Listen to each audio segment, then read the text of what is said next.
People. Hey, what's up, Under Construction family? Welcome back to another episode of Under Construction. Actually, I believe this is the 10th episode, numero 10. I wasn't gonna go like my Spanish. That's where so you got me, uno, dos. Yeah, that's where we got it. Like me and Dory, forgot the young lady's name. She's teaching Spanish. Swipe or no swiping. So that's about as much as I got from those educational classes. Guys, listen, if you haven't subscribed to the channel as yet, make sure to hit that subscription button and subscribe because we want to do this together. We don't just want you to tune in whenever you randomly see a pop-up on your YouTube, but we want you to get the notification every single time we go live. And you already know that's 5 p.m. every single Sunday. Today is going to be a power-packed session, Jonga, guys. Listen, have I lied? Have I ever lied?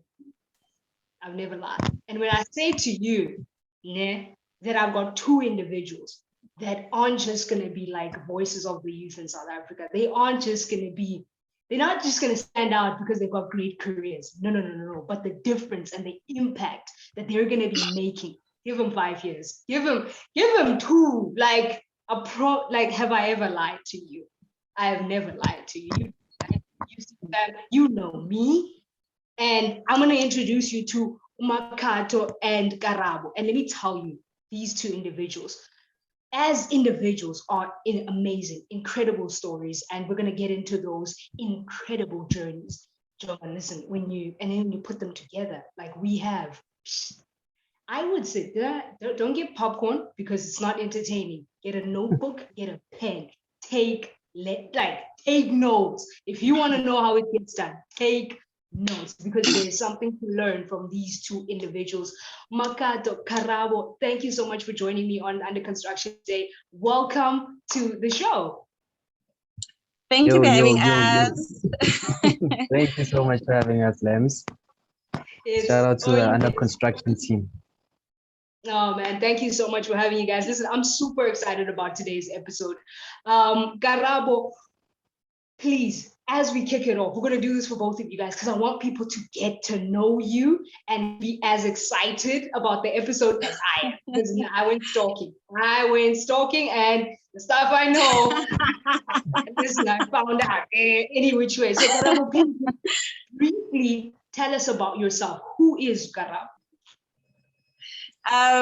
Okay, so Karabo is a lady from Polokwane. So I'm originally from Polokwane in Limpopo.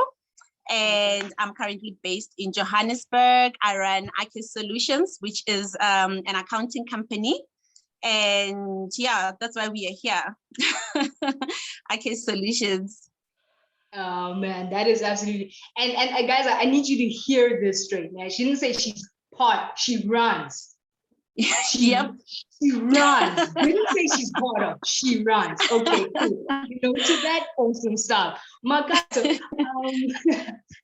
for you as well, just briefly, not only tell us about yourself, but give us a little bit more on your background and how you came to be where you are right now. All right, now my name is Makatu Tshivhula, born and bred in Soweto. I stayed here up until like grade 6. Then I went to Limpopo and I schooled there for my high school. And after high school, I went to varsity in the Eastern Cape, Nelson Mandela University. I studied psychology, completed my studies, came back home, was unemployed. You know how it goes with like unemployed grads. Was unemployed and decided to put my degree aside and go into any industry. And I'm just fortunate that the candle industry found me. And then I started working for a candle company. 4 months down the line, I decided to leave and start my own. And a few months later, we're here. Oh, listen, yet again, he decided to leave and start his own. So are we on a journey here, guys? Do you understand who we brought on to? Like, I'm not just hyping these individuals up. But this is what I'm talking about. This is the journey of Under Construction. Let's be serious. Like, this is the journey of Under Construction. It's not necessarily about doing something that pays big, but it's about delivering who you are to society. This is about selflessly serving your generation. You get me? And these two individuals not only they own, they own. Black owned.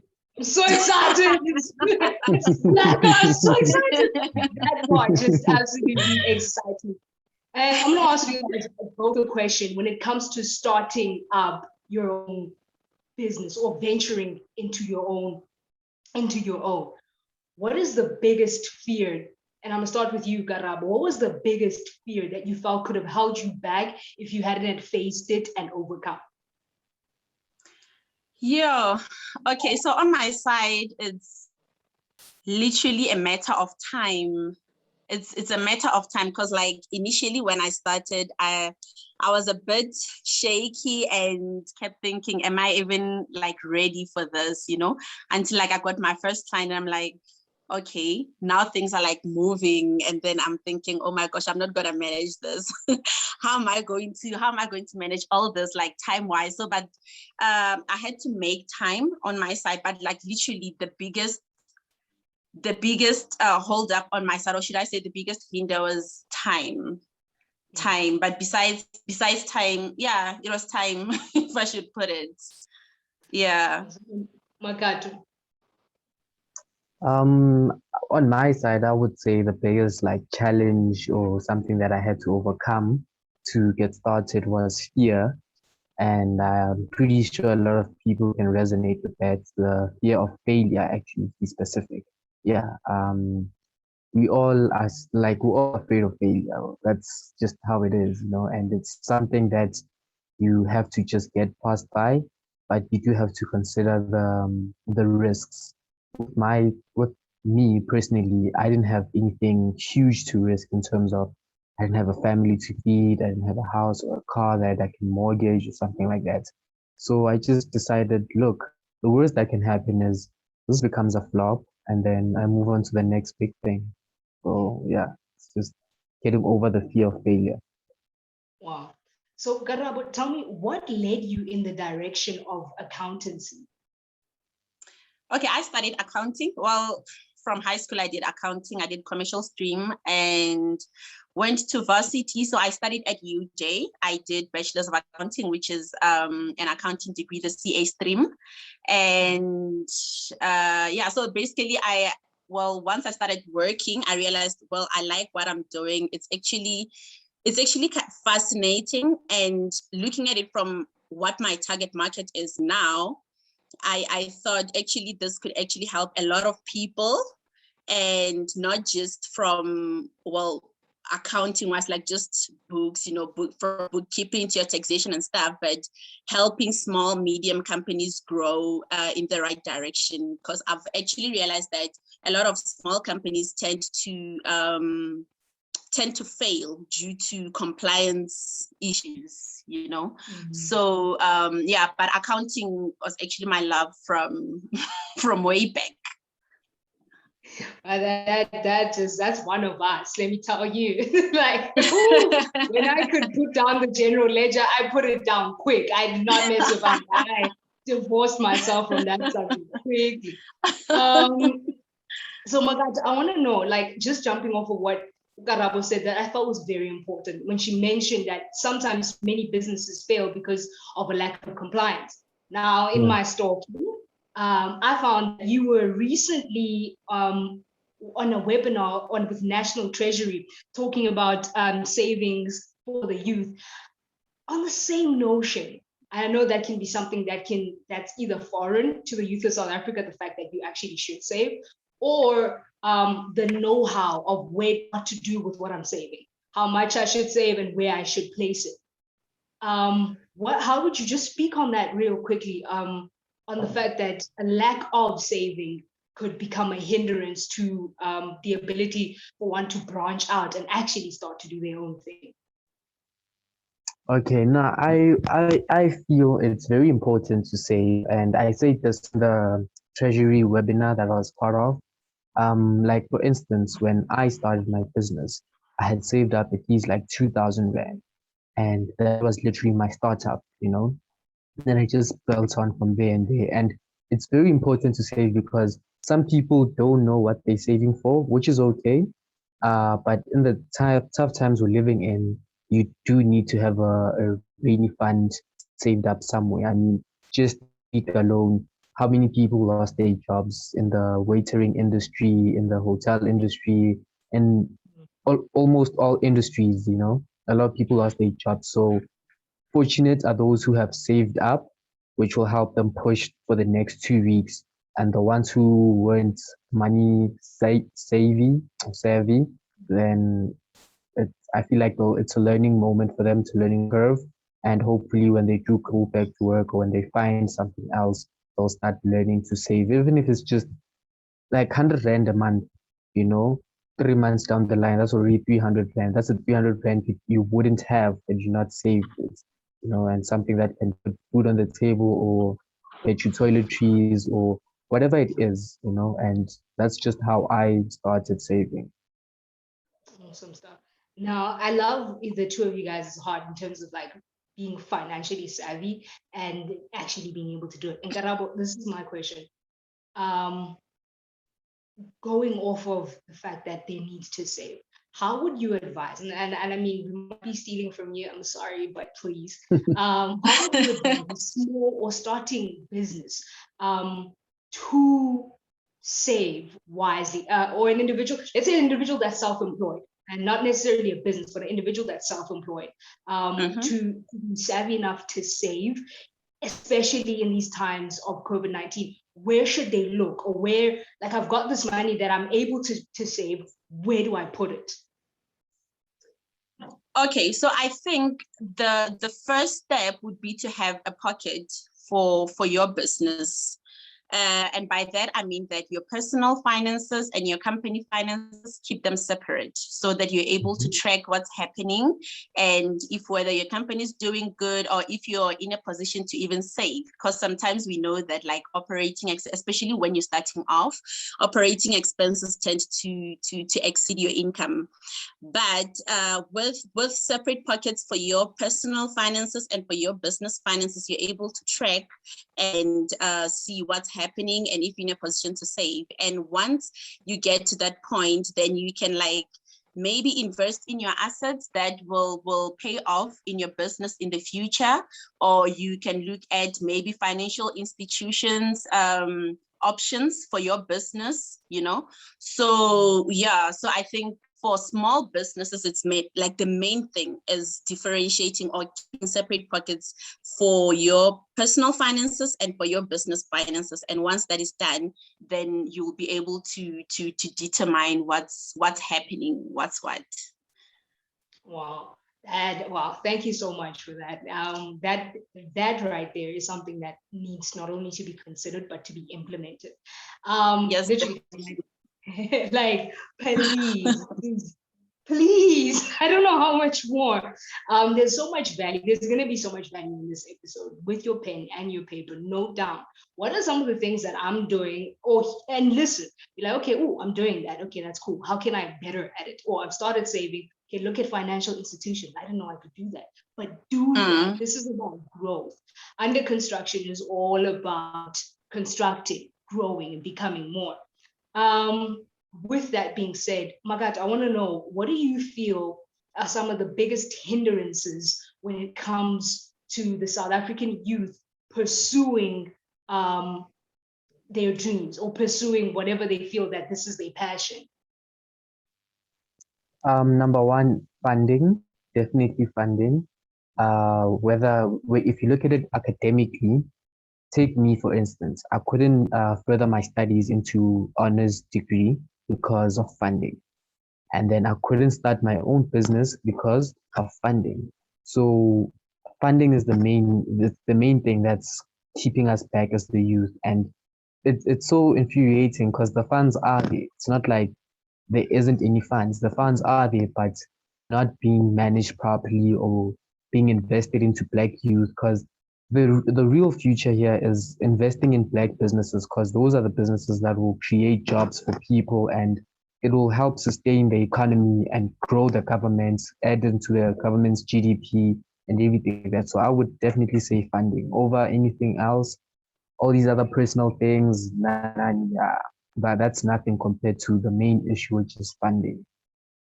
Okay. Now, Karabo, if funding is one of the main issues for the youth of South Africa, what are some plausible solutions to that problem? You mean with regards to businesses? Yeah, to venturing out to start your own business. Okay, so government has funding options. So there's like your NYDA, and so for some entrepreneurs, they can like what's the word? They can approach other business people and pitch their ideas for funding. That's if obviously their idea is viable and worth investing in, which is different from investor to investor. So there's government funding, there's yes, from private investors, or well, loans from financial institutions, although I feel that should be like your last resort because it comes with interest and all of these things. And what if things don't go accordingly in your company? You understand what I'm saying? So the risk that's attached to loans is a bit high than if you were to like seek funding from the government or from private investors. Although the private investors one also comes with investors wanting a portion of your company. So it's these are the options that one can look at and just assess if it fits their preference. Okay, that's really cool. I just wanted to round the conversation off, like not just identify issues, but also possible solutions. Now, if you're listening, you're going, okay, cool. I heard she runs an accountancy practice, but what does Makatu do? So this is how I was thinking now, as I was thinking like a listener. So Makatu, just do you mind going into what it is that specifically you are involved with, not just your candle business, but sort of touch on the various activities that you're involved with? All the activities I'm involved with kind of circle back or stem from the candle business. So I'll just put it out there that I run a candle manufacturing business. We manufacture candles, all shapes, all sizes, all colors. You know, the normal households that you get at Pick and Pay, your ShopRites, your pillars, your dinner candles, all of that. Besides that, I'm involved in uplifting the youth of Kimville. I'm in partnership with someone who has a bicycle touring industry. He's in that. So I'm working with him to uplift the youth of Soweto by giving him deliveries, who in turn will give like the people, the kids, I don't know, sometimes it's kids, sometimes it's people my age, and to go and deliver and get money. So it stems from that. It's really hard as a business owner to be involved in anything else, actually, especially if you're only starting out. It's your main priority. You're there full time. Yeah, so that's what I'm involved in currently.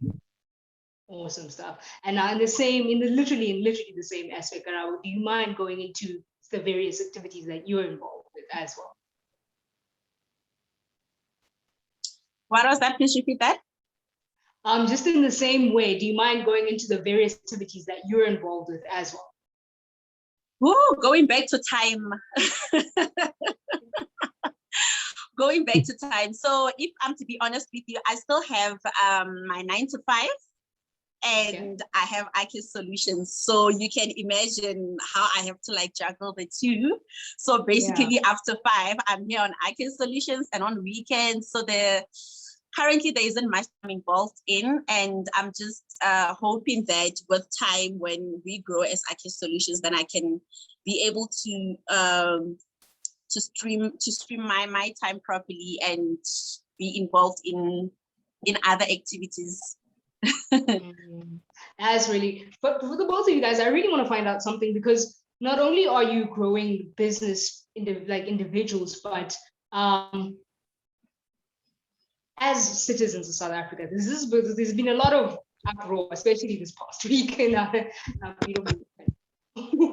What do you feel is your biggest gripe with the state of affairs in South Africa right now? Like, what's the one thing that just like could dust with the state, like the state of South Africa as a nation right now? What's your biggest gripe? What's biggest what? Like, what's the one thing that just could irk you about the state of South Africa as a nation right now? Please repeat that. Sorry. The volume is a bit. I'm sorry. No problem. When you look at South Africa right now, what is the one thing that you feel is your biggest point of contention with our state of affairs? I'm not sure if I understand your question. Service delivery, the way that funds are handled. What thing in particular like really irks you about like the state of affairs right now? That what interests me. There's Let a me word answer that then. okay, Let me answer then. Probably yeah, please. you'll probably like catch on on my answer as to what she's asking.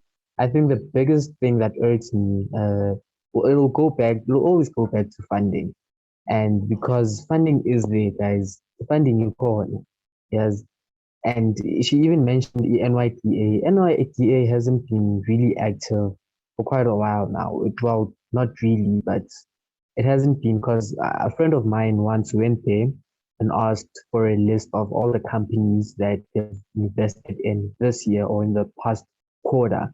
And they couldn't give him, and they couldn't give him a reason as to why they couldn't give him, you know?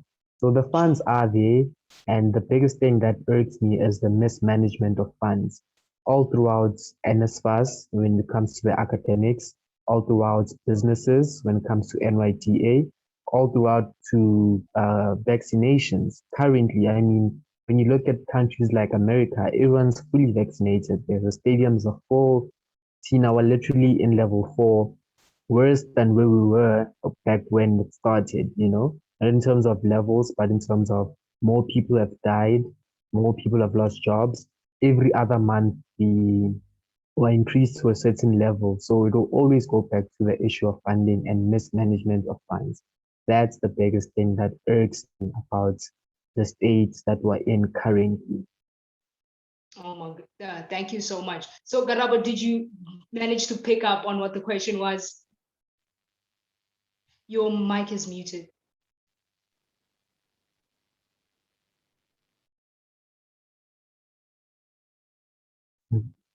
Karabo, as you unmute your mic.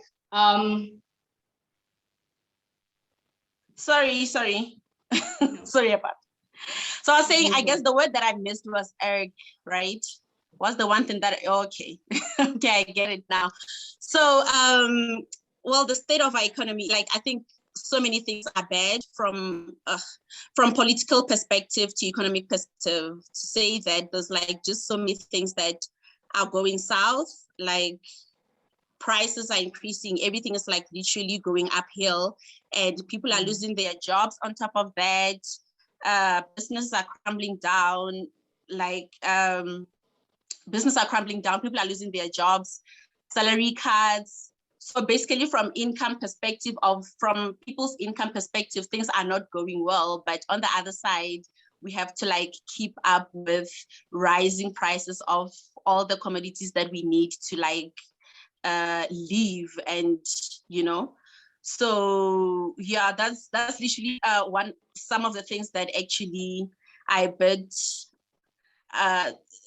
unresting about the state of our economy, a state of our country, if I should put it. Yeah. So for you, basically, you would say it's the inflation rates as compared to the GDP per capita. Yes. Okay. No. Yes. Like generally, things are not matching up. If you get what I mean, like we cannot afford ourselves at this point. I love the fact that you mentioned that. Now, going back to being people in business, I want to talk about affordability. Now, for both of you guys, because it's one thing to save and step into your business, but now how do you deal as a business owner when your affordability is just through the roof? Do I just pack up? Do I stop? Do I press forward? Do I keep going? What do I do as an individual starting out in business? And I quickly find that the cost of operations is sky high. Like, what's your advice at that point? Let's start with Makatu. My advice would be to cut down on things that aren't really needed. Um, for me, and like number one, I don't have packaging, right? I literally what's this? Package my candles using a string, and it turns out that customers, I haven't gotten one customer complaint asking why it's not in a plastic packaging. And had I put plastic packaging, that was going to cost more, which also kind of influences my price to increase because I don't want to make a loss at the end of the day, right? And if I increase the price, which means less customers, you know how it goes. So it would be to look at what's the main thing? What are people supporting your business for? Is it the aesthetic, or is it just the actual product or the service? So I'd say cut down on things that aren't really necessary, especially in this time where some people don't even care about the packaging, as long as they have their product. So that's what I've learned, and that's what I would advise. And Karabo? Okay, I have to agree with Makatu on that one. Like, I think the biggest downfall when we start businesses is trying to start very big, instead of starting small and taking it step by step. Like, I'm just going to give an example to say, I myself, I work from home. I don't have an office at the moment.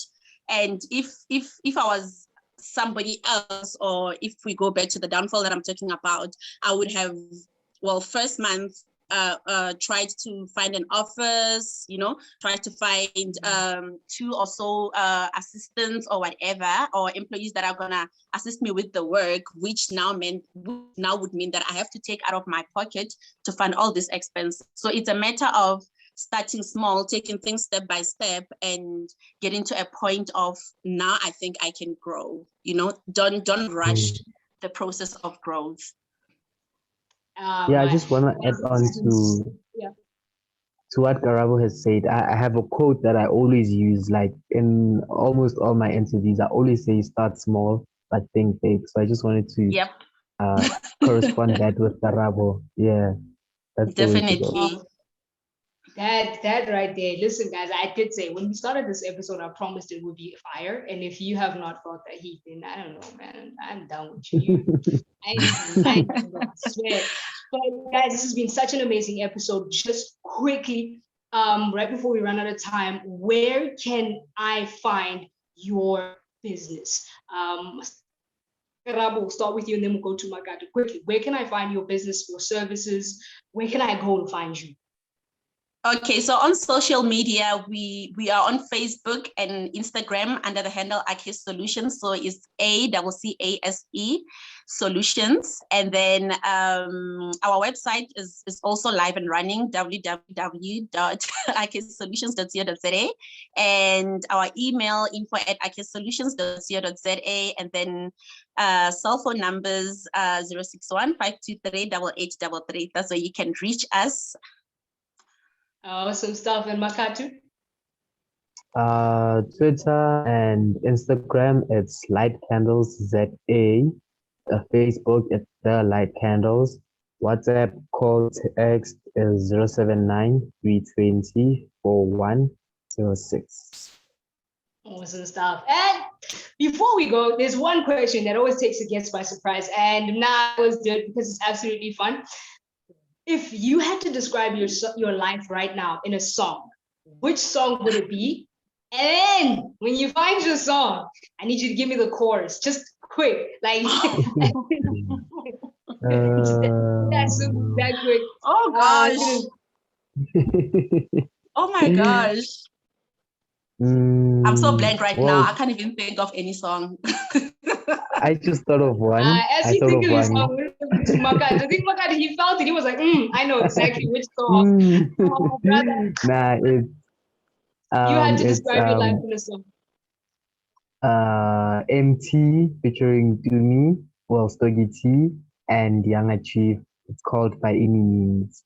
And it goes, I'm still gonna get it by any means. I'ma go get it by any means. You know the drill. So awesome. Yeah, that's the song. That's the song for me. Oh, man. And Karabo? I legit can't think of any other song right now. Besides, so Makazi has this song. I don't know if you guys know Makazi. So she has this song. I don't even know what the name is, but what it basically says is that like in the previous year, things were not going accordingly, but this year we are flowing. We are flowing. Which song is this? I just need the chorus. I'm doing it. It's okay. Let me try to think of the actual words that they sing. Wow, Buddha. Hey, Nilotaka, something along the lines. Marangwao, so it's along those lines. So we are flowing. And I was like, it's there. Listen. Oh, guys, there's one thing that absolutely always stands out for me when I do these sessions with all the individuals we bring on to Under Construction. It's always the passion that they have in pursuing their craft, in pursuing their purpose. And I want that for you. As our UC fam, Under Construction family, I want that for you. I want you to be enthused. I don't want you to listen and be like, oh, that's really nice. This is a candle business. But I want you to listen and go, okay, cool, listen. I could do it too. I don't have to, I might have graduated. You might have graduated and you're like, I don't know what to do with this degree. I'm not getting opportunities with it. Learn from individuals like this. You might be in high school and you're like, man, I really love accountancy and I don't know if I'll ever be able to do it, but I want to start my own thing. Learn from individuals like this. And today, it's one of my favorite things. I mean, not only do we have like an all black cast, but it's all black business. It's 100% black owned business, baby. Come on, if that doesn't inspire you to be great, listen, I don't know. I don't know what will. And so I want you to be inspired to go under construction. That thing that you've always dreamed about being able to do, you can. You really can. Take the risk, weigh the risk, and then jump. It's that simple. Weigh the risk and then jump. But we want to follow your journey on Under Construction. So leave a comment in the comment sections. Hit us up on our social media, Under Construction, across all platforms. And if you want to find Karabo, we're going to have her details in the bio. If you want to find Makatu, we're going to have his details in the bio. And you can follow their pages. You can support their businesses from anywhere in South Africa. Yes, I said it. And it's that simple, guys. Thank you so much for joining us this evening. It was an absolute pleasure being with you. I learned so much, and I know that our listeners, our viewers have learned something as well. So thank you, thank you, thank you. Thank you so much. Well, I've learned a lot myself. Thank you so much. Yeah. Thank you. Well, such an awesome host, man. Such an awesome host. And shout out to the Under Construction team, man. You guys are doing amazing work. Just checked out your past episode, and man, you guys are going far. You guys are going far. Continue doing what you're doing. And yeah, man, you're putting a lot of people on, man. And in the same breath, you also putting yourselves on. So I know a year from now, 2 years from now, this would be the biggest podcast in South Africa. So continue doing the great work, guys. Oh man, thank you so much. Listen, guys, I love you. That's it from me, Lamlela Hloboni. This has been Under Construction. We love you. Thanks, man.